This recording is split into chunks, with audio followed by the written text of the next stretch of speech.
Every game, every team, every angle. Locked On Game to Game, your team every day.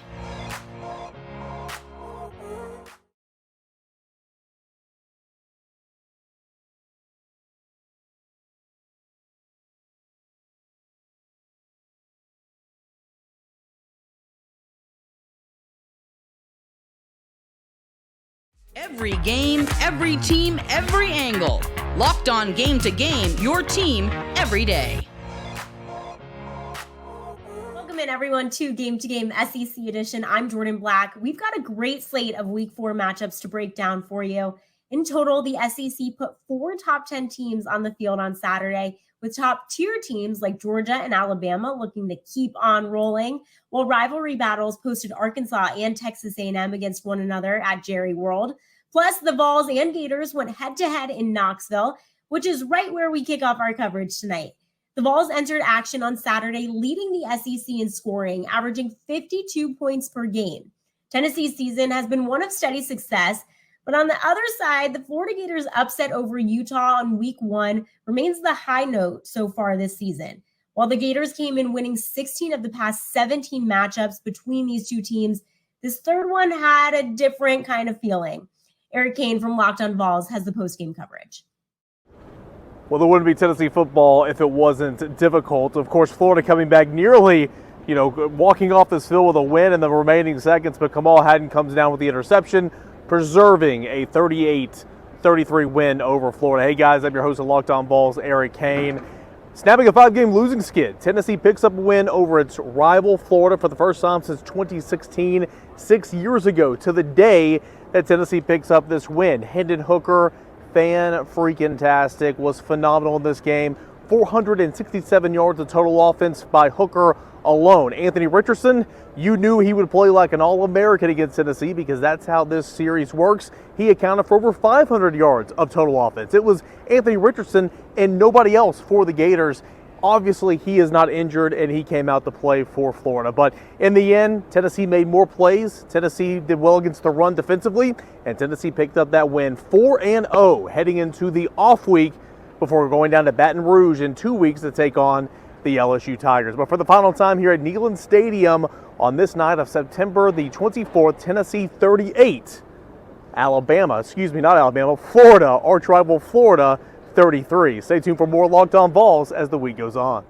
On the blue and orange side of this SEC battle, the Florida Gators, who now moved to 2-2 on the season, seem to be in the midst of a year that's about developing this young quarterback in tandem with pursuing wins. Locked On Gators' Brandon Olson explains. Okay, so there was a bit of a heart stopper at the end there, but Florida Gators fought well. Defense just looked horrible. So many mistakes. Trey Dean blown coverage. Amari Burney blown coverage. Trey Dean again blown coverage.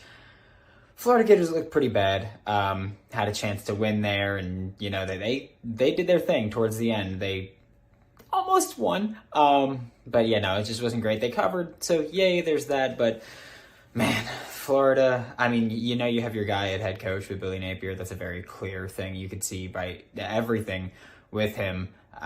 Scheme, all good. Talent needs to come up to it. But the Florida Gators, future's bright in Gainesville. 2-2, not going to be ranked after this week. But, hell of a season ahead for the Florida Gators. In a defensive battle with zeros on the scoreboard in the second half, Auburn simply needed to find a way to get to 3-1. An overtime field goal put the win away and keeps the Tigers' season on track, but this was a wild one on the Plains. Zach Blackerby has the post-game takeaways. The Auburn Tigers somehow found a way. I'm Zach Blackerby, host of Locked On Auburn. Despite pretty much punting every chance you could possibly have in the second half, the Auburn Tigers edged out a win over the Missouri Tigers to start out SEC play 1-0. One of the weirdest games I've ever seen, including the ending, where Missouri was about to score and walk it in, fumbled inches short, and it was a touchback in overtime, and it sealed it. Doesn't feel like a win, if you ask any Auburn person, but we'll see what the future holds for Brian Harsin. We'll be talking about this game and what it means moving forward every single day on Locked On Auburn, available wherever you get your podcasts. Your team every day. Ole Miss shut out Georgia Tech just a week ago and improved from 20th to 16th in the standings. This week, a heavy favorite coming in against Kent State. The Rebs were looking to Zach Evans to continue his strong play off that 2-touchdown, 134 performance from last Saturday. Here's Zach Willis from Locked On Ole Miss.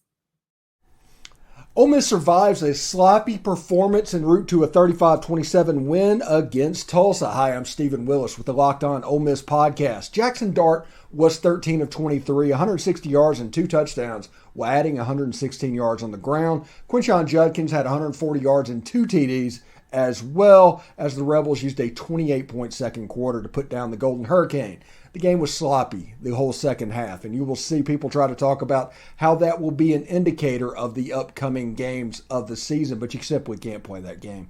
This game was always going to be a trap. Now, Kentucky, the game the media has hyped up all season, is this weekend. How will this game go? Well, tune into the show all next week as we break it down. For more, check out Locked On Ole Miss, your team every day. Well, it was the Southwest Classic as the 23rd ranked Texas A&M Aggies and number 10 ranked Arkansas Razorbacks went toe-to-toe in Dallas. If either team is looking to challenge Bama for the divisional crown this year, this game had a must-win sticker next to it. Arkansas was looking for its second straight win against the Aggies. So here's John Neighbors from Locked On Razorbacks to break down this rivalry contest that came down to the final few. Holy cow, what a game. Hey, everybody. Joey Ikes here with the Locked On Aggies.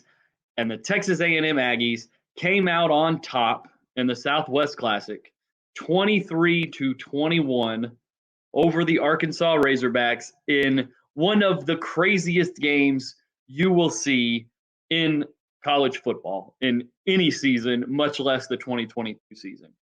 A&M fell behind 14-0, came roaring back, scoring 23 points in a row, including a 99-yard fumble recovery return with a handoff to a teammate for a touchdown. And they were able to essentially hang on through the second half after coming back, getting to 14-13 at halftime, scored 10 points in the third quarter to make it 23-14, and were able to hang on through the fourth quarter. A field goal with the opportunity to take the lead for Arkansas, hits the top of the upright and bounces back into the end zone. No good. Aggies win 23-21. Starting SEC play 1-0. They're now 3-1 on the season. Exactly what A&M needed, even if it wasn't the prettiest game they could have played. It's really hard to believe we've already reached week 4 in the college football schedule. Alabama and Georgia have not disappointed to this point, while Kentucky keeps pushing for the recognition it justly deserves. The Vols are pushing into the top 10 conversation, and Ole Miss may not be far behind now. With every win and loss, our experts on the Locked On Network will bring you all of the insight and analysis from across the nation. I'm Jourdan Black, and we'll see you next time right here on Game to Game SEC.